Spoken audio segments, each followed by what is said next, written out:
amigo, voltamos aqui com o nosso Direito e Justiça, sempre uma grande alegria estar com vocês, estar nas casas de vocês, nas empresas, nas fábricas, nas escolas, nas universidades e levar tanta informação de qualidade aqui com as nossas colunas, com os nossos entrevistados, que sempre são pessoas que trazem aí para nós um grande referencial técnico, teórico e, sobretudo, que te inspiram a ser cada vez melhor, a poder se encontrar aí, seja como pessoa que busca um lugar, um espaço profissional, seja também para mudar de área, seja eventualmente aí para descobrir em você um potencial, um dinamismo que eventualmente está aí adormecido. Então, nossa missão aqui é muito importante nesse sentido, e especialmente daqueles que vêm aqui, que se dispõem a trazer um pouco daquilo que fazem no seu dia a dia, um pouco daquilo que aprenderam, e você com certeza consegue depender de tudo isso que vem sendo transmitido, aquilo que você precisa, aquilo que te leva a conquistar ainda mais na sua vida profissional. Mas veja, hoje nós temos aqui alguém que é super especial, que não é da área jurídica propriamente dita, e você sabe que aqui nosso colóquio, a nossa relação com as outras áreas é muito grande, porque a gente tem essa visão macro. Nós gostamos desse diálogo com as outras áreas porque todas elas se conectam com o direito e a justiça. E por isso que a gente precisa entender um pouco mais de cada uma delas, até para a gente no dia a dia, não só profissionalmente se posicionar, como é uma das missões aqui do programa, mas também, principalmente, conhecer um pouco mais e saber que cada área tem a sua importância e todas elas se conectam com aquilo que a gente busca trazer para você aqui toda semana. Então hoje eu vou trazer uma convidada muito especial que é da área da engenharia, mas ainda não vou dizer quem ela é, e ela vai falar de um tema muito importante que se conecta com a construção civil. Mas vamos aguardando para saber no próximo bloco quem é a convidada especial. Além dela, nós temos também as colunas semanais, que são do Ney Daniel, que nos atualiza semanalmente em relação às notícias do mundo jurídico, aquilo que você precisa saber aí de novidade. Temos também a coluna do Dr. Leonardo Shaw Ramos, com o direito de família de forma descomplicada. Temos também a coluna do Matheus e Tiro de Castro, com a economia no Brasil e no mundo. Temos também a coluna de Direito Imobiliário, que te atualiza em relação às questões da área imobiliária, legislação, jurisprudência e tudo aquilo que afeta o seu dia a dia aí do seu imóvel, do lugar, enfim, onde você vive, né, no espaço onde você se encontra aí, seja em ocupação, seja em posse, seja, enfim, como for, né, uma locação de um imóvel, que sempre é relevante também que você saiba dessas informações. E temos no final o nosso In Loco com a doutora Janaína Chiaradia, que te leva aí ao mundo de tantos conhecimentos ou tantos mundos, né, que podem também te permitir acesso a tantas áreas que são muito importantes aí, dentro da diversidade que é o In Loco. Mas tudo isso nós vamos trazer para vocês após o nosso intervalo. Me espera aí!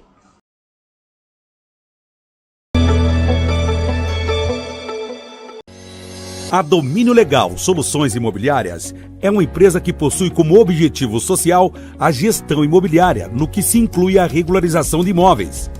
A Domínio Legal Soluções Imobiliárias trata da particularidade de cada cidadão, dentro das necessidades sociais dos moradores das regiões afetadas pela irregularidade imobiliária.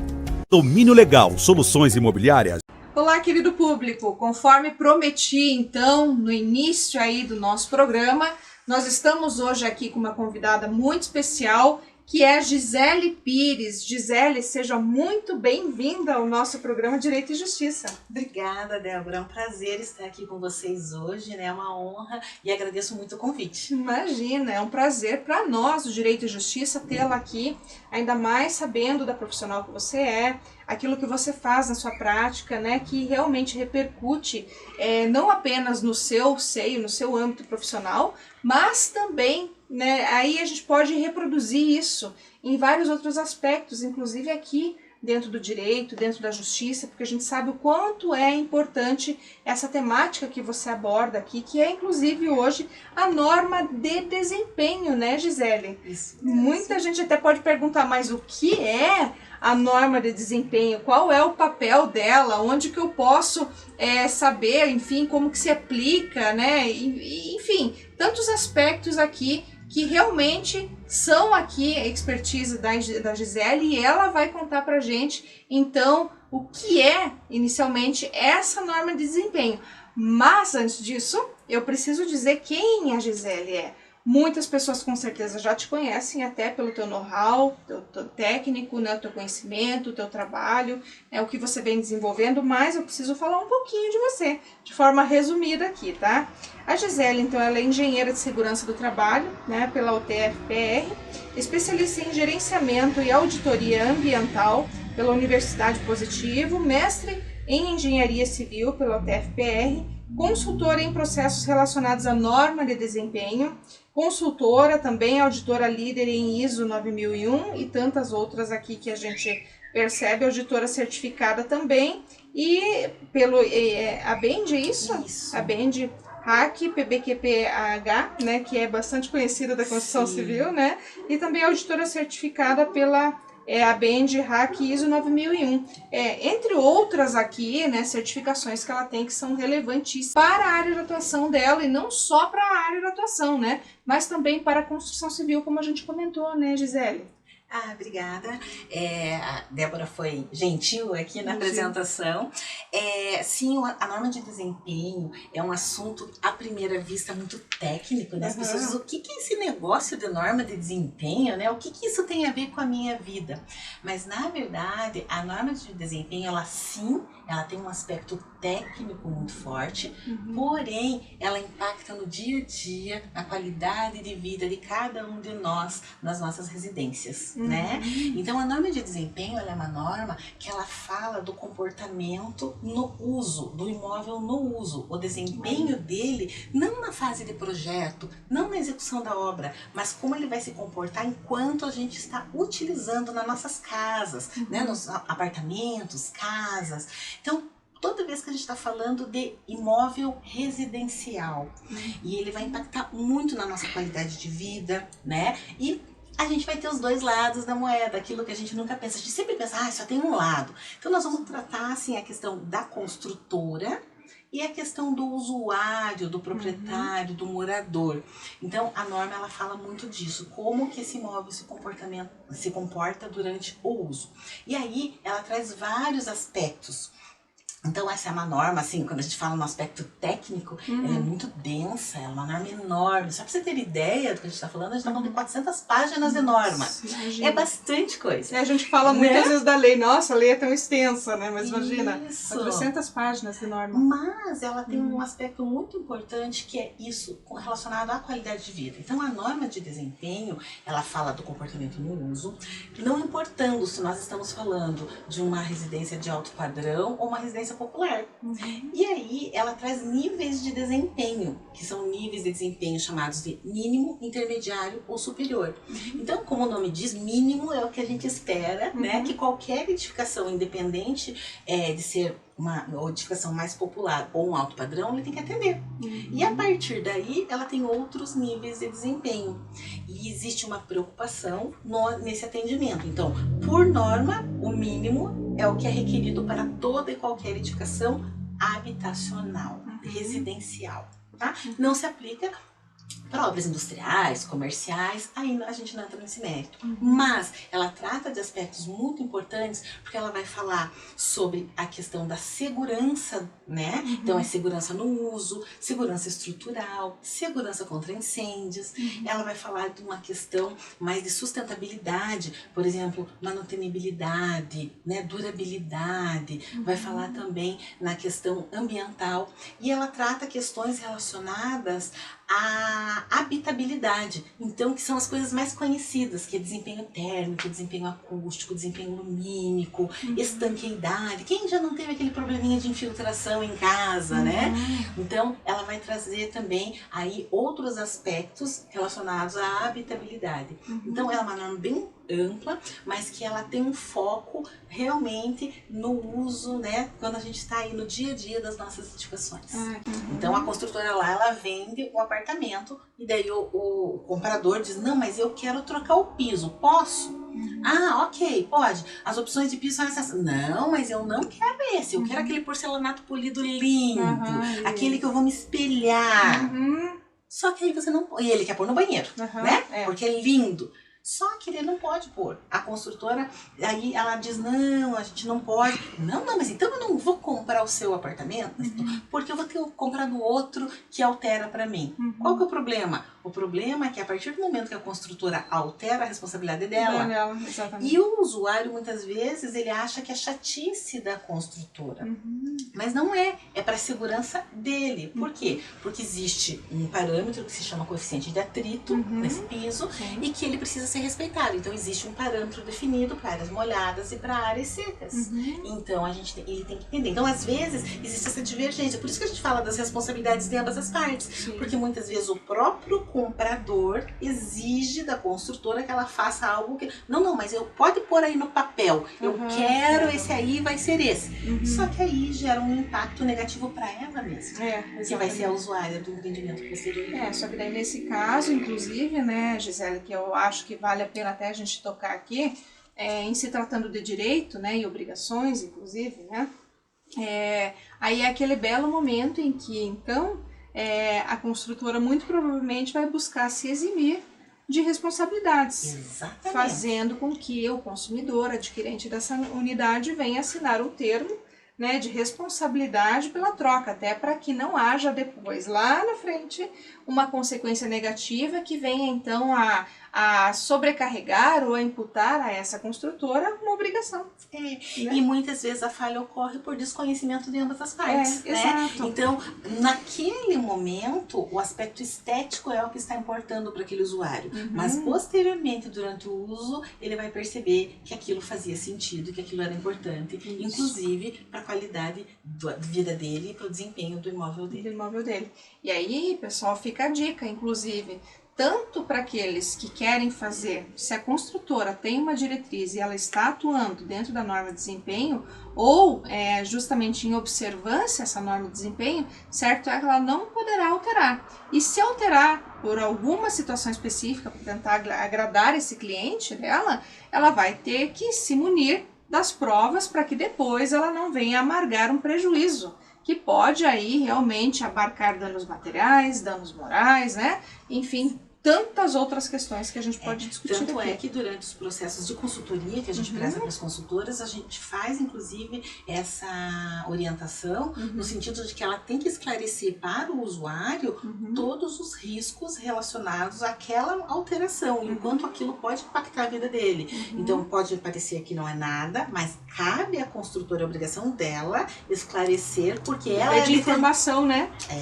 Ela é detentora do conhecimento técnico. Então cabe a ela informar o usuário, que é o leigo da situação, quais os impactos daquela alteração. E caso o usuário efetivamente não aceite e ele queira mudar, porque veja, a construtora não vai muitas vezes perder de vender um apartamento de 5 milhões porque ela não quer trocar o piso. Então ela troca, mas mediante a um termo, e esse termo de conhecimento por parte do usuário, que vai eximir muitas vezes a construtora de problemas futuros. Claro que daí a gente tem aquela questão, né, da hipossuficiência técnica, né, porque, enfim, né. Aí já entra outras questões um pouco mais profundas porque né? Tem essa questão que você nunca sabe. Teoricamente, se você é o detentor do conhecimento técnico, você não poderia deixar de fazer essa alteração de forma alguma, né? Exato. Então... Exatamente. Daí tem aquela questão que vai ser dirimida efetivamente pelo Poder Judiciário, exatamente. Né? Mas fato é que aqui nesse bloco, então, gente, fica aí a dica, seja para você consumidor, né, que realmente deve se atentar a uma questão como essa. Se a construtora se negar, você já sabe por quê, você pode estar correndo risco, ela quer o melhor para você, não quer que você se prejudique lá na frente. Se eventualmente acontecer qualquer coisa, deve haver um termo efetivamente assinado, né? E se você que não conhece a norma de desempenho vai e simplesmente troca esse piso, você construtor, toma cuidado. Isso é muito sério, pode trazer uma consequência, né, extremamente negativa para você. Então é muito importante que você se atente a essa importante informação aqui, né, que a Gisele está passando, porque realmente você tem que conhecer, tem que saber para melhor conduzir aí a sua atividade também no ramo da construção civil. Mas, Gisele, a gente tem bastante coisa para conversar. Eu vou chamar agora o Ney Daniel, porque ele também tem notícias da semana aqui para nós. Vamos lá?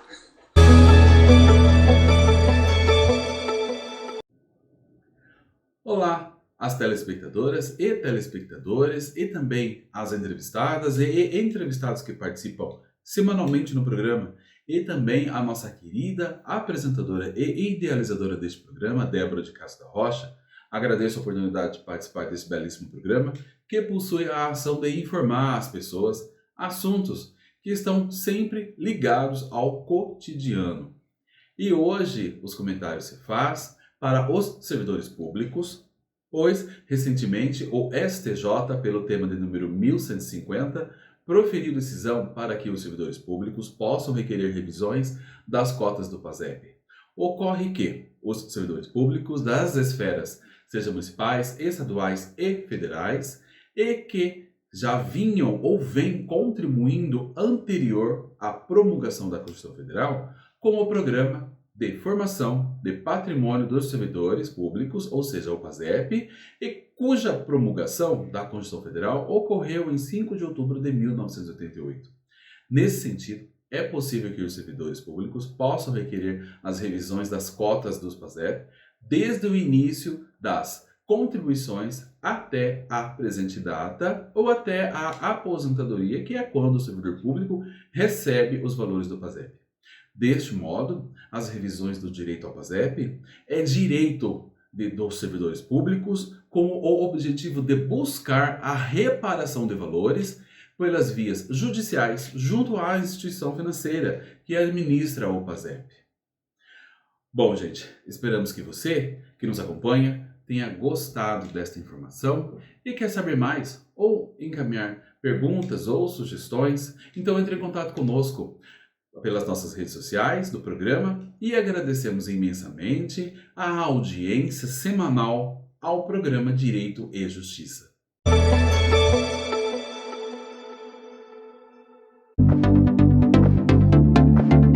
Domínio Legal, soluções imobiliárias.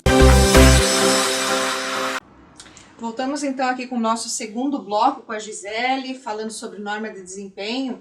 Gisele, assim, são várias dúvidas, muitas perguntas aqui, sabe, que a gente tem para fazer, mas claro que a gente vai selecionar aquilo que mais traz impacto, né, para o nosso público e que realmente vai fazer muita diferença o fato de saber e não saber, tá? Eu tenho um ponto aqui, claro, porque a gente já adiantou muita coisa, já conversamos aqui sobre, inclusive, né, questões que podem trazer repercussões negativas, né, seja para o consumidor, seja para o construtor, mas é importante também destacar quando foi que essa norma de desempenho entrou em vigor? Débora, por incrível que pareça, há 10 anos. Nossa, tudo isso já? Todo projeto protocolado a partir do dia 20 de julho de 2013 deve atender a norma de desempenho. Então são 10 anos de norma. E sabe o que é o pior? Tem construtoras que ainda não ouviram falar ou não conhecem a norma de desempenho. Então elas estão criando passivos jurídicos há 10 anos, né? A norma, ela então entrou em vigor nessa data. O que vale é a data do protocolo do projeto, não é a data do alvará, e sim a data que ela fez o primeiro protocolo na prefeitura. E a norma teve uma revisão agora no ano 2021, em setembro de 2021. Então a gente já está nessa revisão da norma. Mas ela está há 10 anos no mercado e muita gente desconhece. Você veja só, né, pessoal? É algo assim extremamente relevante, ainda mais quando a gente fala que aqui nós tratamos de imóvel e imóvel residencial, que é normalmente onde você mora, né? Não necessariamente, aqui a gente pode dividir, né, moradia, enfim, domicílio entre residência, né? Nem sempre você fixa domicílio na residência que você tem, né, da sua propriedade, mas fato é que é algo importante de qualquer modo, ainda que você não fixe o seu domicílio, mas você pode alugar, né, enfim, tem várias situações aqui que são importantes e devem ser levadas ao seu conhecimento. Por isso que não é recente, já tem 10 anos, passou por uma revisão agora em 2021. Existiu aí alguma modificação nessa revisão? Sim, existiram modificações sim. O mais impactante na revisão da norma foi relacionado ao desempenho térmico, que as pessoas quase não reclamam, não chamam muita atenção. Então, por exemplo, em Curitiba, né, que eu sou de Curitiba, né, e aqui a gente tem uma cidade que a gente tem oscilação de temperatura, mas normalmente uma cidade mais fria, né? E as pessoas dizem, não, é frio, é sempre porque aqui é frio. Mas as pessoas não reclamam, porque a minha casa é gelada, ou porque a minha casa é muito quente. Então, ou se reclamam, a gente liga o ventilador, o ar-condicionado, né?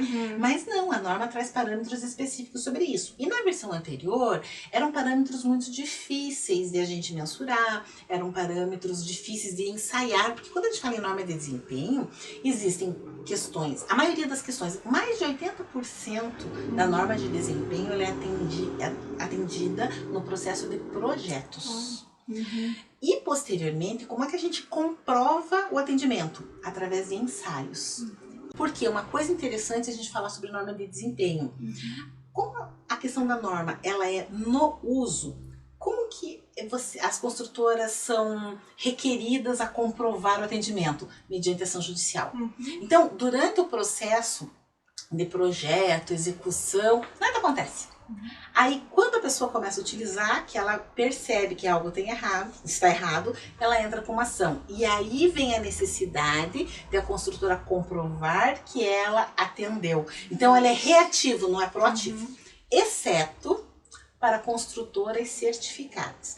Então, hoje as construtoras já há algum tempo, né, principalmente em função do programa Minha Casa Minha Vida, as construtoras precisam ser certificadas no regimento SIAC, né, que faz parte do PBQPH, que é o programa do governo federal. Então, para construções do Minha Casa Minha Vida é obrigatória a certificação. Para outras construtoras que fazem médio alto padrão, a certificação ela não é obrigatória, mas ela tem tem que ter alguma vantagem, né? Ela consegue uma taxa de juros mais atrativa no banco, quando ela vai pegar financiamento. Por quê? Porque para o banco é muito mais seguro ela ter um imóvel de uma empresa certificada. E essa é uma das áreas de atuação da gente. Então a gente pega muita empresa que a gente faz a implantação do sistema de gestão para obter essa certificação. E nesse processo a gente ajuda a construtora com relação ao desempenho. Por quê? Diferente da empresa que não é certificada, a empresa certificada ela é cobrada proativamente. Todas as vezes que ela é auditada, e é no mínimo uma vez por ano, alguém, né, um auditor, vai até lá e ele cobra proativamente dessa construtora. O que é que você está fazendo para demonstrar que o seu projeto atende à norma de desempenho? Como é que você me evidencia, você me prova que atendeu ao desempenho? Então a empresa tem que mostrar laudos de ensaio, né? Então o que a gente tem que entender? A norma de desempenho se aplica para qualquer construtora, pequena, média ou grande, alto, baixo padrão, não importa. Porém, se ela for certificada, ela é cobrada proativamente. E se ela não for certificada, ela é cobrada por demanda judicial no caso de ações do usuário. O que é muito pior, né, gente? Porque daí a gente tem a tal da inversão do ônus da prova. Porque a gente fala em hipossuficiência técnica, econômica, e quem vai ter que provar que realmente observou a norma de desempenho é a construtora. E como bem ponderou aqui a Gisele, independentemente dela ser pequena, média ou ter grande porte, ela vai ter o ônus da comprovação. Então é muito mais fácil que você, construtor, já agora consciente disso, com esta informação que a Gisele traz aqui hoje, se prepare, atente-se ao que diz a norma de desempenho, se adapte aí também no que diz respeito a ela, para que você não tenha um passivo lá na frente, não trabalhe no risco, não conte com a sorte. Procure sempre estar atento à legislação que diz respeito à sua área de atuação, para que lá na frente você não venha a ter aí um imbróglio jurídico ou mesmo um prejuízo financeiro, um abalo ao seu nome, à sua imagem no mercado, e também não prejudique, né, o consumidor, que efetivamente também muitas vezes não tem o conhecimento técnico necessário para saber aquilo que ele está efetivamente comprando e se a construtora atende ou não a norma de desempenho. Então, gente, fica essa dica importantíssima nesse bloco para que você aí possa então conhecer um pouco mais desse direito aqui tão importante e dessa norma tão importante que a Gisele vem trazendo aqui para nós hoje. Gisele, eu vou chamar agora o Dr. Leonardo Schau Ramos, porque ele vai trazer para nós informações do direito de família e sucessões. Vamos lá, Dr. Leonardo? Olá, amigo, olá, amiga, seja muito bem-vindo a mais um vídeo do Direito de Família e Sucessões Simples, o quadro onde você obtém orientações práticas para problemas do seu dia a dia que envolvem direito de família e direito das sucessões. E no vídeo de hoje nós iremos responder a seguinte pergunta: quando um bem é adquirido anteriormente ao casamento celebrado na comunhão parcial de bens, mas é pago e quitado durante a união, e por algum motivo o casal acaba se divorciando e tendo que partilhar bens adquiridos durante o casamento, esse bem que foi comprado antes da celebração do casamento deve integrar a partilha? Como regra, nenhum bem que é adquirido anteriormente ao casamento celebrado na comunhão parcial deve integrar a comunhão, porque se presume que todo o esforço para a compra do bem antes do casamento ocorreu por apenas uma das partes e nada tem a ver com a outra. Mas quando o bem é adquirido em razão do casamento e é pago durante o casamento, quitado durante o casamento, recentes decisões judiciais dos tribunais brasileiros vêm entendendo que o bem deve sim ser partilhado num eventual divórcio de pessoas casadas na comunhão parcial de bens. Isso porque no casamento é muito presente a ideia do esforço comum do casal. Então, mesmo que apenas uma das partes tenha quitado as parcelas do bem, se presume que a outra contribuiu para que aquele que pagou os valores consiga fazer isso com alguma facilidade a mais. Então, a tese do esforço comum do casal é preponderante, mesmo se o contrato referente ao bem foi assinado e até mesmo registrado anteriormente ao casamento. Eu espero que você tenha gostado do vídeo de hoje e que tenha sido útil para você. Agora voltamos com a programação do Direito e Justiça. Até a próxima!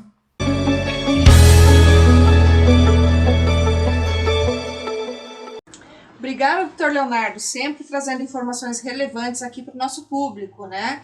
E, claro, a gente sempre te agradece muito porque é fundamental que você traga que cada vez o nosso público conheça um pouquinho mais dessa área tão importante do direito, que é a área de família e sucessões.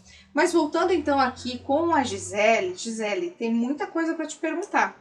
Mas, como a gente sabe, né, temos que eleger pontos aqui que são importantes para que o nosso público conheça cada vez mais isso que você trouxe para nós, que é hoje tão significativo, que é a norma de desempenho, tá?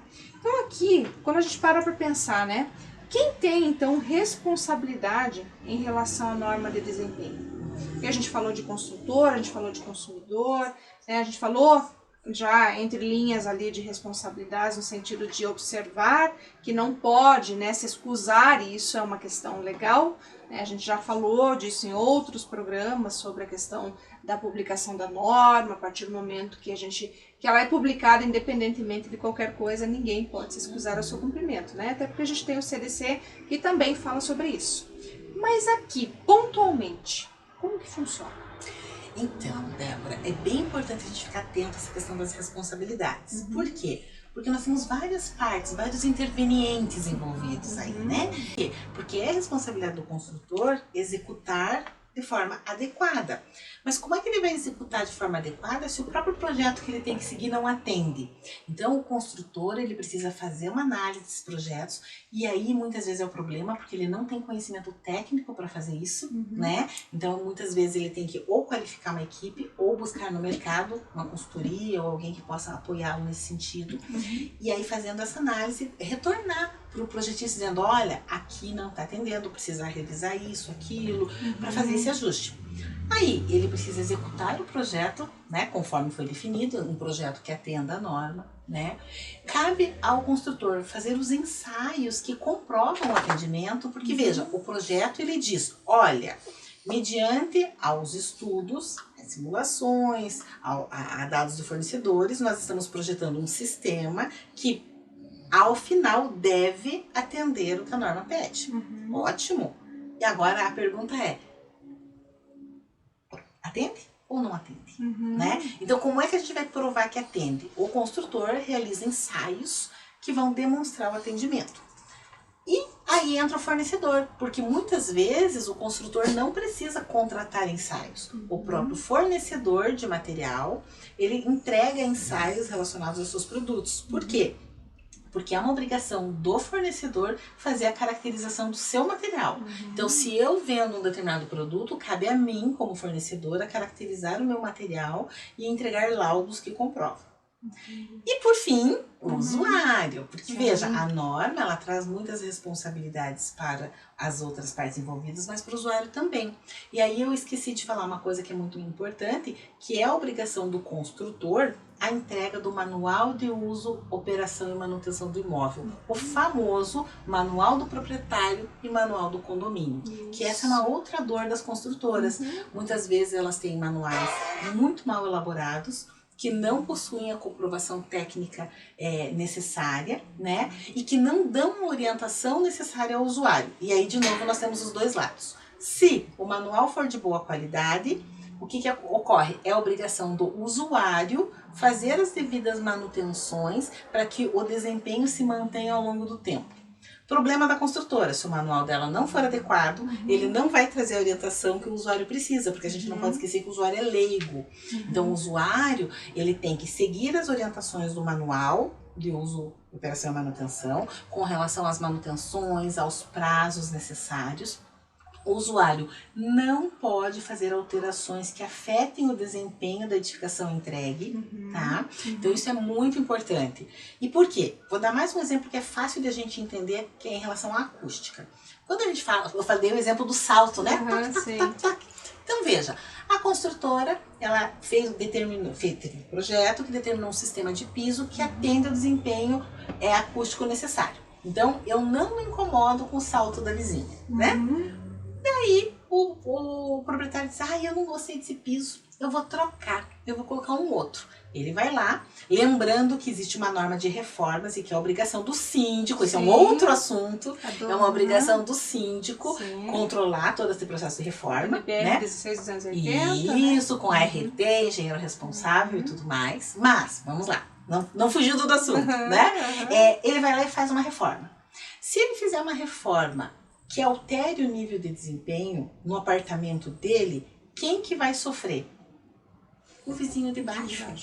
Então veja, eu penso no meu bem-estar e digo, eu vou mudar porque eu não gosto desse piso. Só que a alteração do meu imóvel afeta o meu vizinho. E não tem como resolver agindo na casa do vizinho, porque sempre a ação vai ter que ser no gerador.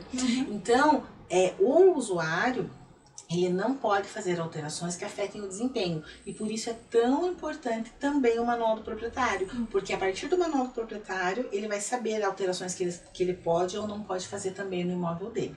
Tá? Isso é importante, né? Não é só uma obrigação do construtor, do incorporador, mas também de quem compra essa unidade, né? Porque muitas vezes você vai gerar um processo justamente por uma troca de um piso, que pode acontecer.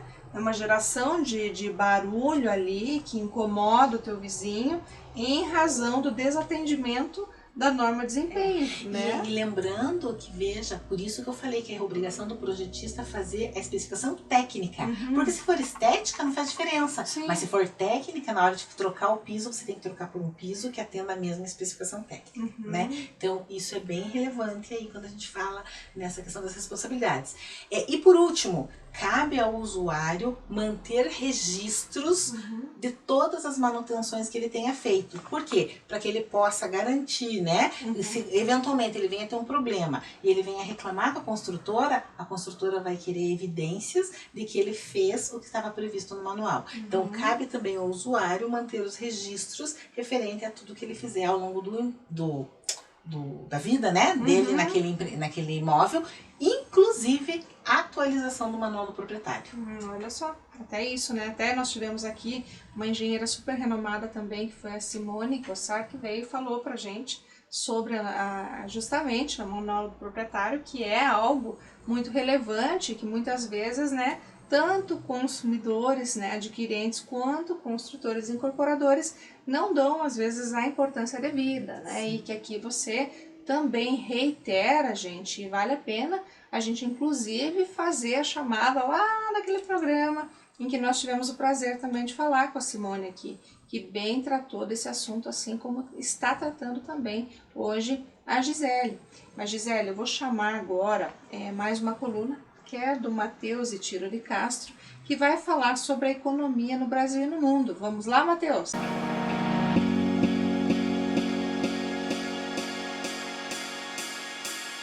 Olá, meu caro amigo telespectador, que cá está nos prestigiando mais uma vez a nossa coluna sobre a economia.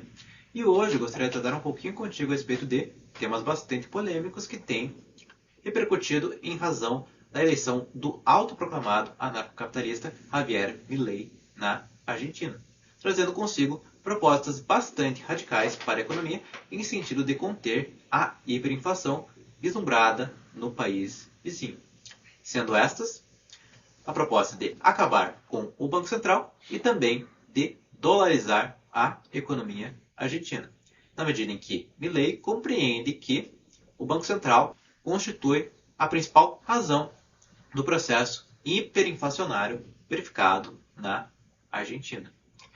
Em particular, o processo de dolarização não constitui algo particularmente novo para as economias latino-americanas, na medida em que já ocorreu um processo de dolarização em países como Equador e El Salvador.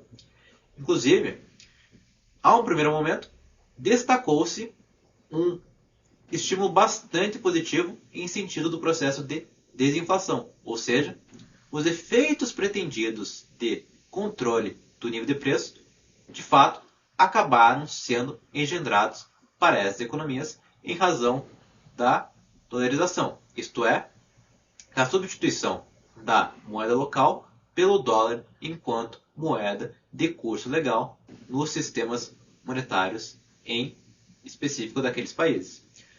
Dessa maneira, é justamente em razão desta questão, desses estímulos ao processo de desinflação, que tal proposta de acabar com o Banco Central e, subsequentemente, também de dolarizar a economia argentina, acaba ganhando tanto peso em razão da hiperinflação que vem sendo vislumbrada para aquele país. De fato, em razão do peso extremamente desvalorizado ser substituído pelo dólar, acabaria provocando, a um primeiro momento, uma valorização em sentido de câmbio, na medida em que, tendo em vista ali relações com os demais países, haveria um barateamento relativo das mercadorias importadas. Ou seja, tanto as mercadorias de consumo produtivo, ou seja, aquelas que entram na indústria enquanto insumos, quanto para aquelas mercadorias de consumo individual. Ou seja, baratearia, por um lado, tanto os custos das empresas, quanto os custos das famílias argentinas. Contudo, acabam se vislumbrando alguns problemas do ponto de vista de longo prazo, pelo menos em minha avaliação. Primeiro que a Argentina possui um grave problema que se associa, em grande parte, inclusive, ao processo inflacionário, que é a escassez de dólares.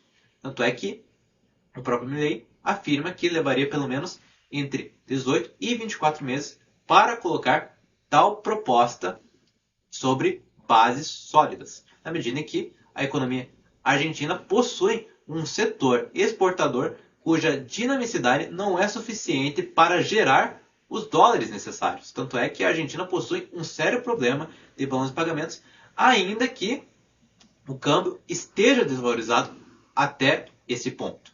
Ou seja, e na medida em que a Argentina também é uma economia dependente, que depende incisivamente da importação de meios de produção e também de bens de consumo em geral, existe uma larga vinculação entre o problema inflacionário e a escassez de dólares, de tal maneira que esta é uma relação que acaba sendo muito além do próprio controle do Banco Central, à medida que o setor exportador da Argentina não é capaz de gerar os dólares suficientes para fechar a balança de pagamentos em termos técnicos, digamos assim. Ou seja, existe um problema muito multifacetado e que seria muito difícil de pôr em prática em razão dessa natureza dependente da economia argentina, em razão do seu setor exportador não ter a dinamicidade necessária e também levando em consideração os efeitos sobre o emprego e a renda em decorrência direta da dolarização, na medida em que essa diminuição dos preços acabaria, do ponto de vista ali da valorização do câmbio, acabaria desestimulando fortemente o próprio setor exportador da Argentina, na medida em que os salários se tornariam relativamente muito caros em vista dos preços praticados e que acabaria, na realidade, enfraquecendo ainda mais o poderio desta economia em adquirir as reservas internacionais necessárias do ponto de vista ali do abastecimento de dólares. Ou seja, o que aparenta ser uma solução do problema pode, na realidade, atuar em sentido inverso, na medida em que provocaria efeitos muito prejudiciais ao emprego e à renda, apesar de produzir, muito provavelmente, um controle significativo sobre a inflação. Ou seja, seria, de certa maneira, um benefício, do ponto de vista do controle de preços, que seria alcançado sob muitas penas, sob muitos custos. Ou seja, trata-se de um tema que vai ser subsequentemente desdobrado com bastante atenção ao longo dos últimos anos e que merecerá todo o desdobramento necessário para que a gente possa avaliar as consequências econômicas dessas políticas e também se elas serão de fato alcançadas, se realmente haverá êxito por parte do governo argentino. Com isso, eu me despeço de ti, meu caro amigo telespectador, esperando ter te transmitido informações relevantes sobre a economia e te aguardo até a próxima semana. Muito obrigado!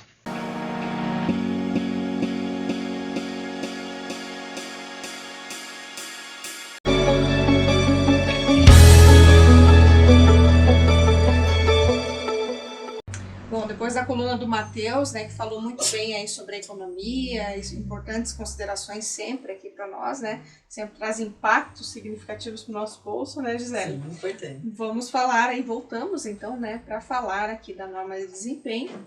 E eu queria ver com você, considerando tudo que a gente já falou, claro, né, tem muita coisa para falar ainda, né, mas assim, eu imagino que existam muitos desafios, né, diante de tudo isso, né? A gente tem uma norma que está aí há um bom tempo, nem todo mundo conhece, e imagino que para os construtores a gente deve ter algum obstáculo a vencer.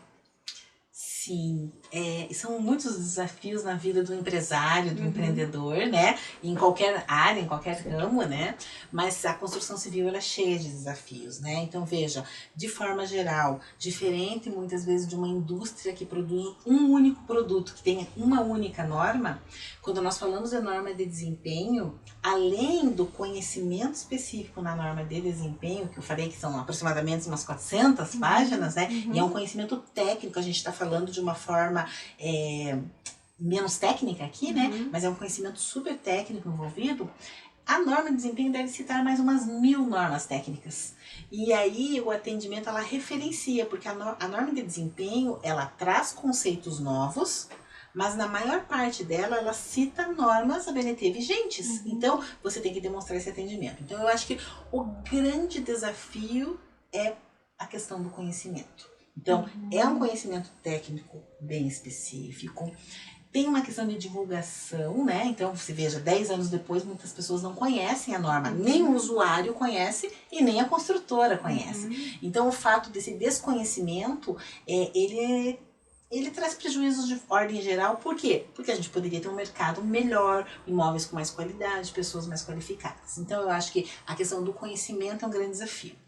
Além do conhecimento, aí a gente tem os dois lados da moeda, que é assim, não existe nada de graça nessa vida. Ou a gente investe dinheiro, ou a gente investe tempo. E quando a gente trabalha com construtoras, muitas vezes pequenas, ou que trabalham com empreendimentos mais populares, às vezes ela não tem equipe técnica qualificada, ela precisaria contratar uma consultoria.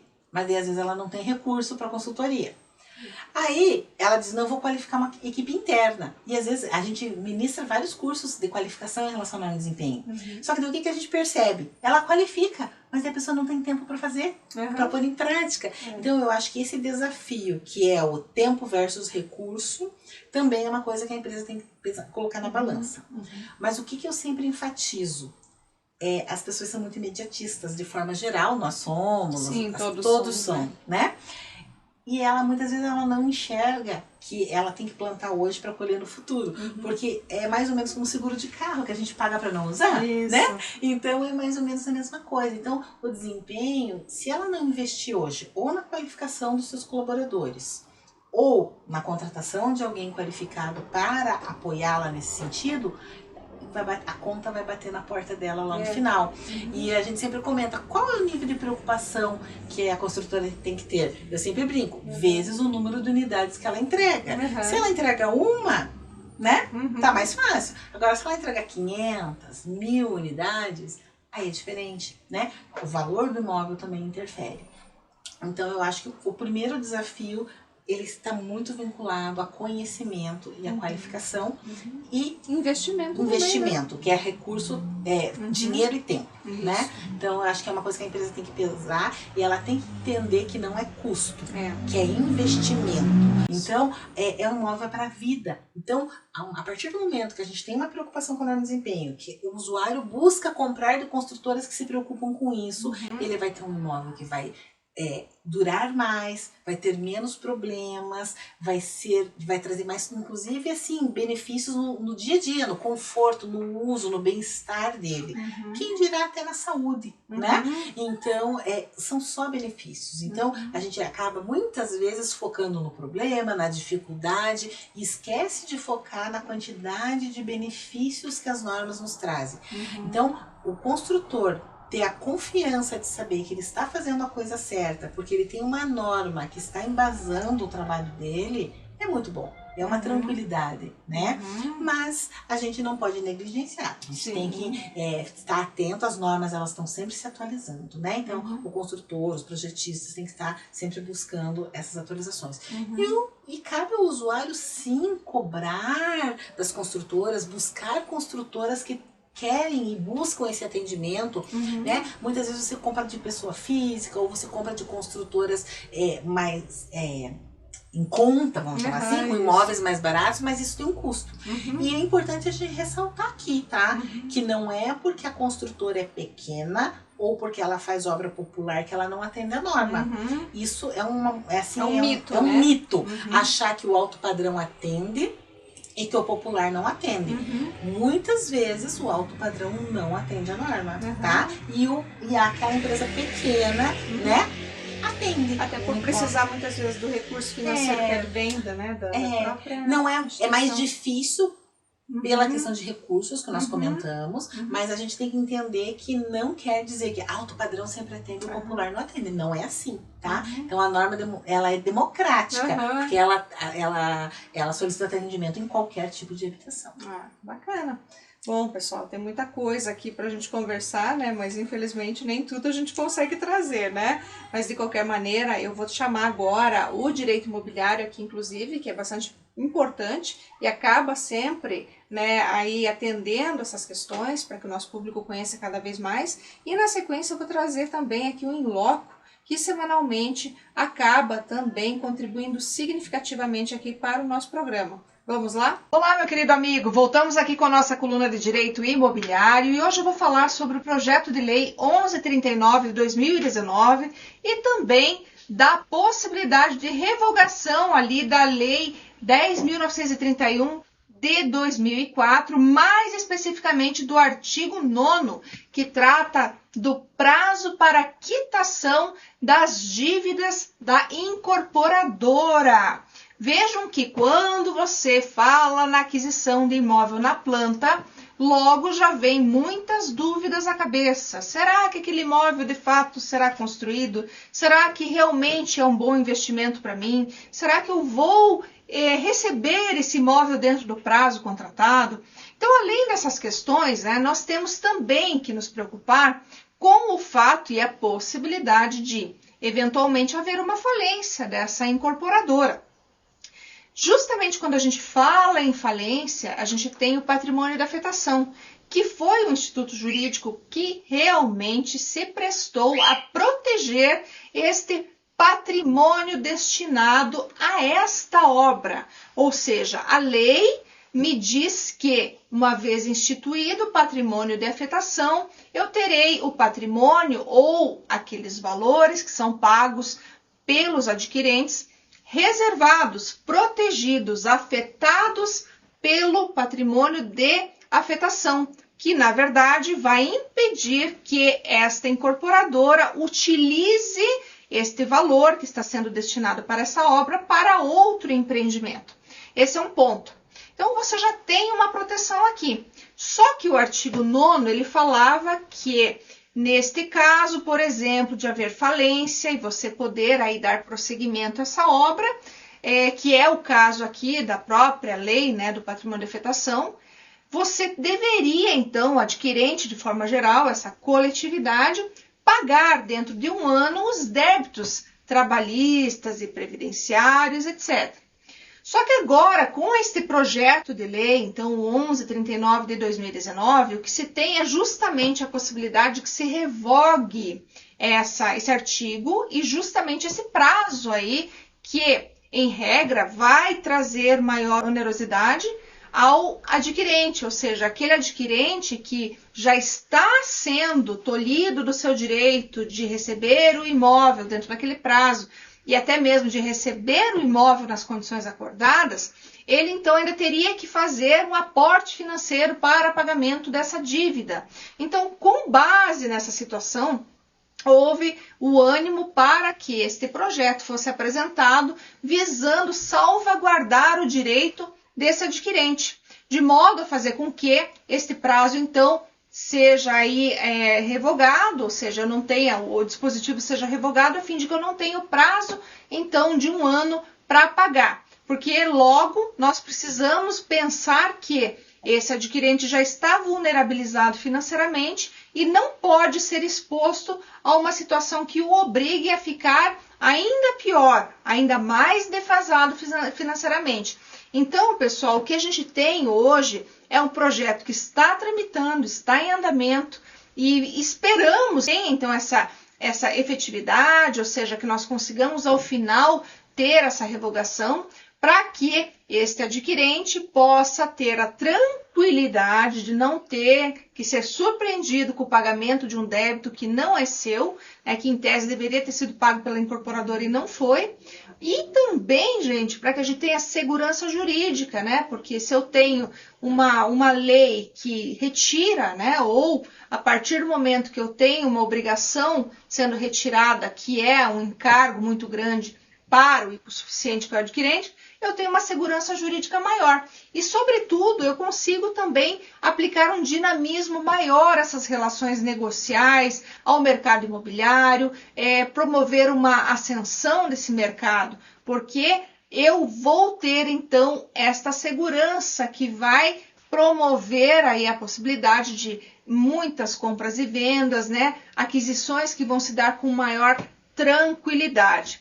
Então, gente, sendo isso que eu tinha para trazer para vocês nessa semana, me despeço na certeza de que pude aproximá-los um pouquinho mais da área imobiliária. Um grande abraço e até a próxima! Domínio Legal, soluções imobiliárias.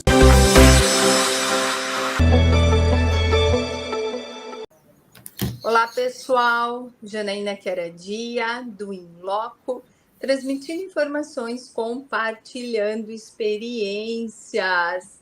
E hoje, num dia diferenciado do dela, Débora de Castro da Rocha está aqui conosco para aquelas questões envolvendo, né, a parte do direito imobiliário, urbanístico e muito mais do que isso, né, Débora? É a vivência de quem estuda, de quem trabalha, de quem tem realmente essa expertise para trazer aqui para nós um pouquinho mais, né, do seu conhecimento. E a gente sempre fala, né, que a nossa temática ela é tão rica, parece que é tão simples falar de imóveis, né? Ah, mas já me perguntaram, nossa, mas o que tudo tem para falar de imóveis? Parece que é tão pouca coisa, né? Mas é um mundo à parte, como eu falo, né? A gente tem aí tantas complexidades, tantos vieses diferenciados, legislações que são extremamente significativas, né? Várias sub-áreas dentro do direito imobiliário, e isso torna tudo muito importante. Até porque, como eu sempre falo, quem não depende de um imóvel, seja para morar, seja para trabalhar, não é verdade? Então, a gente tem que conhecer cada vez mais do direito imobiliário. E hoje, minha amiga, eu trago então essa temática, que é uma das temáticas que mais me fascinam dentro do direito imobiliário, que é justamente a ideia de trabalhar com a incorporação imobiliária, né? A incorporação imobiliária, por si só, ela é um mundo à parte também, porque você vai tratar ali de tudo que diz respeito àquele imóvel, né? Assim, digamos, trazendo, né, e trocando em miúdos, como diz, né? É você falar do imóvel na planta, né? De tudo que acontece, basicamente, com aquele imóvel ali que as pessoas têm por objetivo adquirir ali o sonho da casa própria, né? Às vezes por uma condição mais tranquila, né? Mais favorável, e muitas também para investimento natural, né? Mas é uma modalidade muito importante de negócio que nós temos dentro do direito imobiliário, que é denominado justamente aqui incorporação imobiliária, porque eu falo de várias questões aqui que são extremamente significativas, que quando a gente olha o imóvel lá na planta, a gente não imagina tudo que está por trás, tudo que deve ser feito para que o adquirente, não só o adquirente, porque eu sempre falo para todo mundo, como eu falo, né? Eu não falo para um nem para outro, eu falo para todo mundo. Então, assim, o que a gente quer fazer é esclarecer, seja que o nosso consumidor, o adquirente, seja o construtor que está iniciando aí com a construção civil, o incorporador, ou mesmo para aqueles que já sabem também, né? Muitas vezes é tanta coisa que vai mudando, sendo alterada, que a gente precisa sempre estar se, né, reinventando, sempre estudando, sempre buscando para não se defasar. Beijo bem grande, uma ótima semana a todos, e agora a gente já vai para nossa dobradinha com Castro Zen. Até mais, minha amiga. Aí, até mais, um abraço a todos.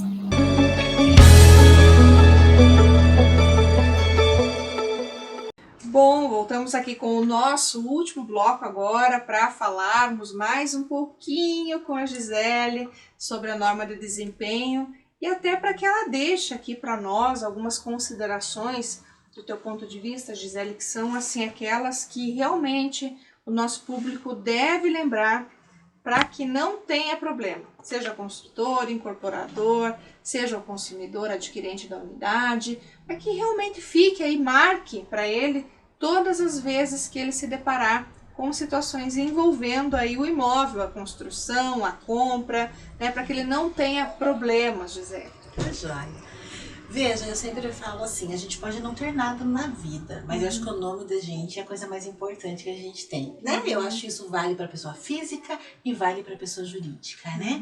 Então eu acho que as partes envolvidas, né, quando a gente fala do incorporador, do construtor, do projetista, né, do fornecedor mesmo, a gente tem que pensar na imagem. Eu acho que a gente tem que ter fazer o nosso nome realmente ter credibilidade no mercado. A gente tem que ser sério na hora de conduzir, né, o nosso trabalho. E para isso a gente tem que estar ciente das responsabilidades, a gente tem que estar ciente que a gente está fazendo parte de um processo que é a realização do sonho de alguém, né? Um imóvel que é para a vida toda. E que a gente tem que pensar que esse imóvel tem que ser durável. Aqui a gente não está falando só de dinheiro, a gente está falando de sonhos, né? Então, as partes envolvidas no lado técnico, né? Elas têm que pensar que elas precisam investir em qualificação, né? Elas precisam conhecer as normas, porque não tem como você atender algo que você não conhece. E a lei não te dá essa benesse, né? Dizer, não, eu não conheço, então eu não preciso atender, né? Então, eu acho que se a gente conseguir, de alguma maneira, contribuir um pouquinho para que isso aconteça, eu acho que, assim, já é a parte da missão da gente, né? Então, eu fico bem feliz, gratidão mesmo pelo convite, né? E fico à disposição. Imagina, o prazer e a alegria de tê-la aqui é todo nosso. E a satisfação de também receber alguém com tanta qualificação e que pode trazer ao nosso público essa resposta, né? Aquilo que nós estamos fazendo, sabe? Que é também uma grande missão de propagar a boa informação, de propagar a informação necessária e que tanta gente muitas vezes desconhece. Então, gente, eu só tenho a agradecer a você mais uma vez e ao nosso público, aos nossos colunistas aí, por tudo que tem feito pelo Direito e Justiça e por estarem aí contribuindo para o crescimento e expansão desse veículo tão importante que leva, que transmite, que inspira tanta gente diariamente aí, não só também para progredir na sua carreira, para se encontrar na sua carreira, mas também para conseguir saber um pouco mais sobre aquilo que nós temos transmitido aqui todas as semanas. Então, gente, eu mais uma vez me despeço com muita alegria e esperando vê-los aqui na próxima semana. Um grande abraço e até lá!